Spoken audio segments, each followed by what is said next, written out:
We all know what happened at Mar-a-Lago, or at least we think we know what happened at Mar-a-Lago, because obviously after Trump's time in the White House, Trump decided to, well, take all these national secrets with him because he thought, well, why not? And despite, of course, the National Archives knowing, of course, he had taken these, documents for national, secrecy importance, we know, for example, one of the things that came out was that he showed American invasion plans of Iran. Just just showing them. Look at all these, top secret documents. And it raises big questions as to who may have seen them. What might have they done with them? Might they have taken photos? Might they have done something else? Now, you might be thinking, why are we talking about this, right? Surely there is a fundamental problem in certainly America when something like that can potentially happen. But as we talked about yesterday, with Europe needs to learn lessons about its defense and maybe not relying on America so much. We've just come, or at least revelations have come out now that, oh, turns out there were British naval secrets also at Mar-a-Lago.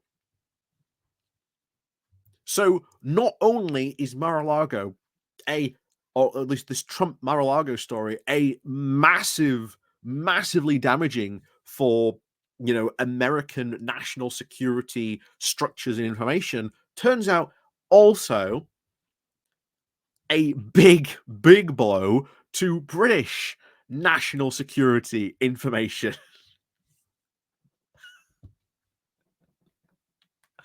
Um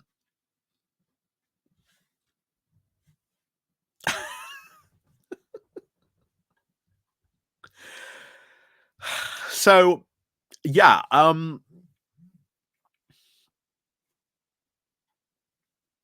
this is really worrying. I think this to me is really enforcing something that we need to say, well,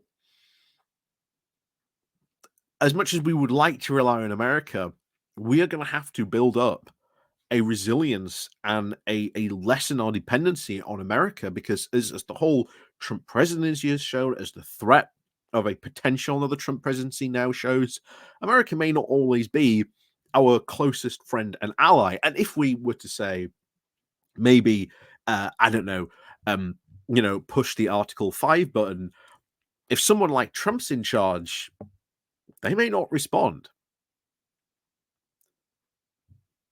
And if a country as big and as powerful as America does not reciprocate or at least help them with European, security concerns, then we should be asking the question, why should we, as either British or as Europeans, be so bothered about American-led security concerns?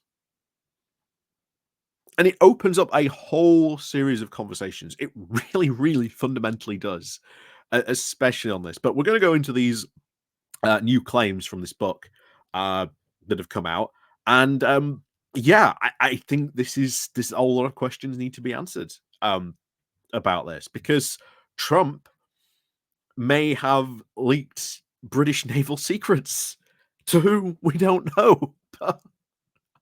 Anyway, so we're going to go getting into this. So before we do get more into this, please do remember to click on the like, share, and subscribe button. And of course, down below, there are links to my Patreon page, the one-off donation link called Buy Me Coffee, where you can, well, buy me coffee. And of course, as always, there is the Pony Club down below as well. So thank you very much to all those who do help and support the channel that way. So let's crack on into this then, shall we? So this comes from The Guardian of Trump took British naval secrets to Mar-a-Lago, says Christopher Steele. So Donald Trump took British naval secrets to Mar-a-Lago after he left the White House, says former UK spy Christopher Steele in a new book. He said, I was reliably informed by impeccable sources that amongst the most classified documents with Trump, apparently unauthorized, took with him to Mar-a-Lago, at the end of his presidency were, of course, British naval secrets, some of the most sensitive ones in our government system, Steele writes. It remains unclear to me, at least, why Trump would have wanted to retain such documents and what eventually happened to them. Steele does not say what the secrets actually concerned, but a statement sent to The Guardian after this story was published on Tuesday, a spokesperson for the British Defence of the British Ministry of Defence said that Steele's comments about naval secrets taken to Mar-a-Lago said that these claims are untrue. Now, were they? Were they not? I don't know. Pretty concerning to say that you'd have a guy like this, who says, I have it on good authority, on good sources, that this happened. I mean, it's it's really worrying, especially, of course, when we've got the MI5 chief also coming out just a few days ago saying, once again, we should be worried that Russia is now trying to get criminal gangs to perform, and do stuff on their behalf in the UK. It's again super worrying on a lot of reasons for that.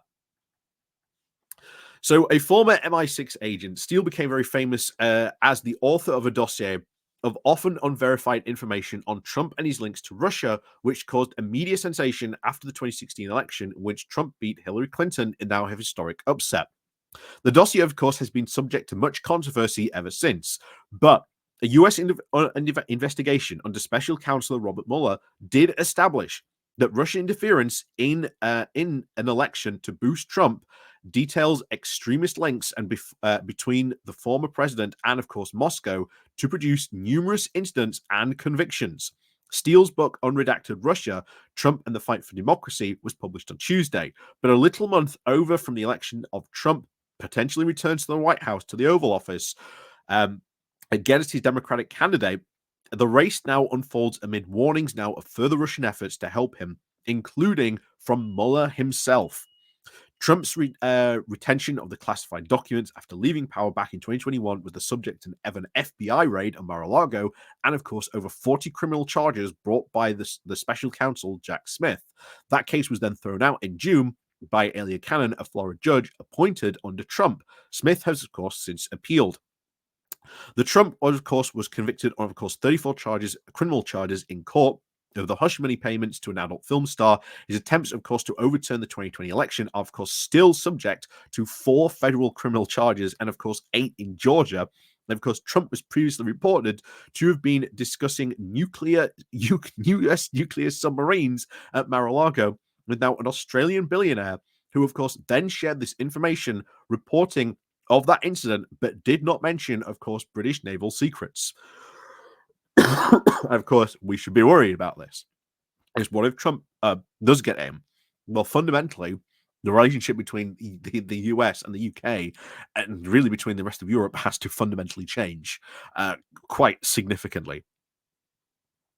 So, at the time, of course, Trump's 2016 win, Steele was, of course, running Orbis Business Intelligence. BuzzFeed published the Trump dossier. The sensational, unverified allegations, including placing Trump with sex workers in a Moscow hotel, ensured complete blanket coverage. Trump angrily rejected the dossier and sued Steele.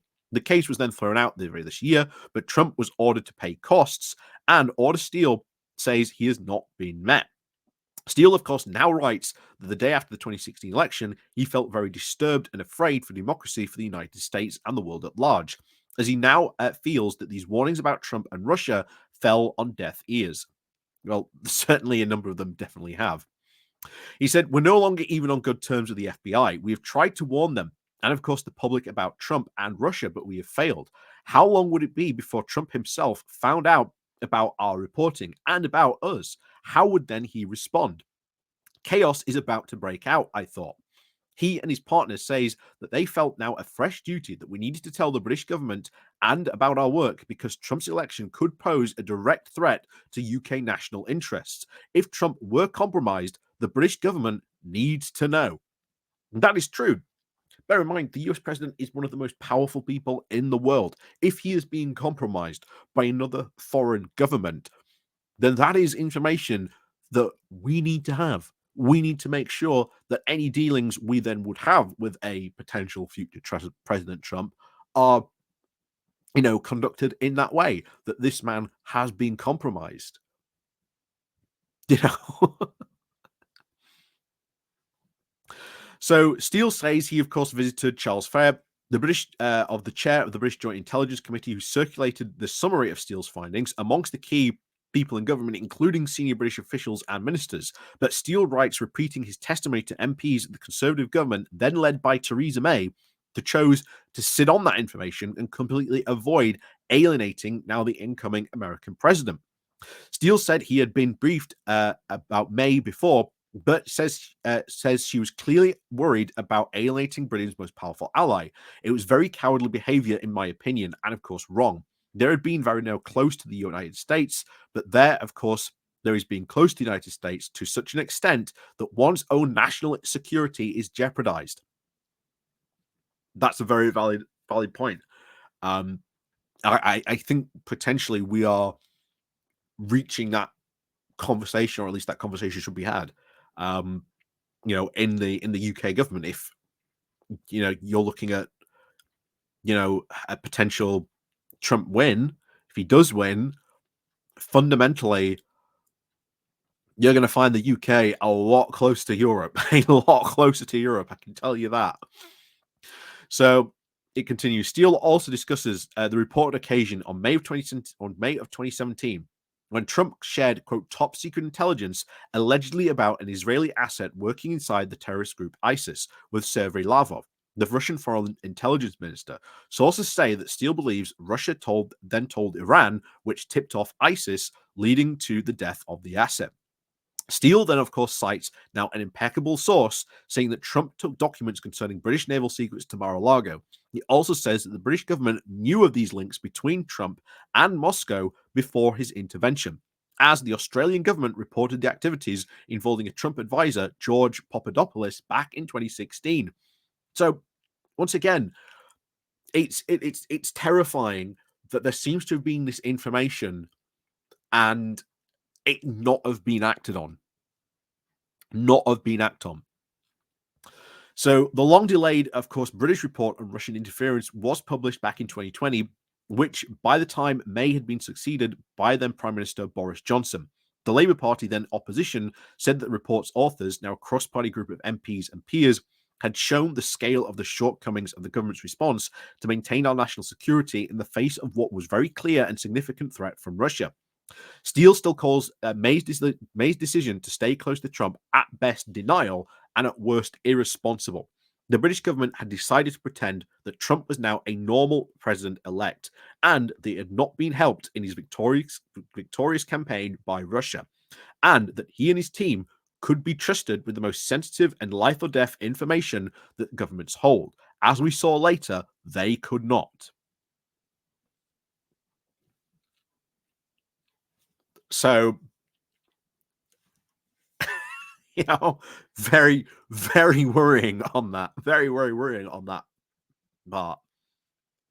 The fact that you cannot trust your potential closest ally, one of the most strongest military countries in the world, and with really good intelligence gathering assets themselves, that you cannot trust them with information.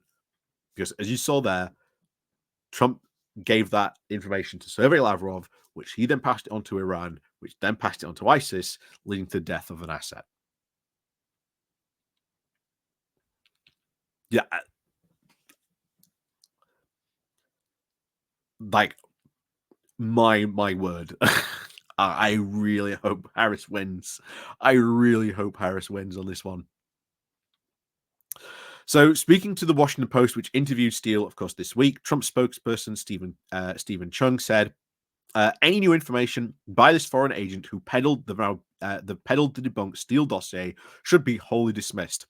Any media outlet that entertains anything that he has to say is just a continuation of election interference intended to meddle in this campaign." Steele also told the Post that he had, quote, weighed the risks, including the risk to harm to Trump, arising from publishing these new unverified claims, such as this about the British naval secrets allegedly taken to Mar-a-Lago. But Steele added that he said he had decided to do it was now in the public interest to do so, even if these allegations I reference in the work are untrue. So, did he? Did he not? Um, it's still incredibly worrying, even if these allegations are not true. There's still big questions to ask. If Trump wins in the White House, how then should you then approach someone like Trump, who potentially, if you know, like apparently May's government knew that, there was all this information that he potentially been compromised, and then shared information with him that can lead to who knows what. That is worrying. Fundamentally, all these concerns are incredibly worrying. Incredibly worrying. So,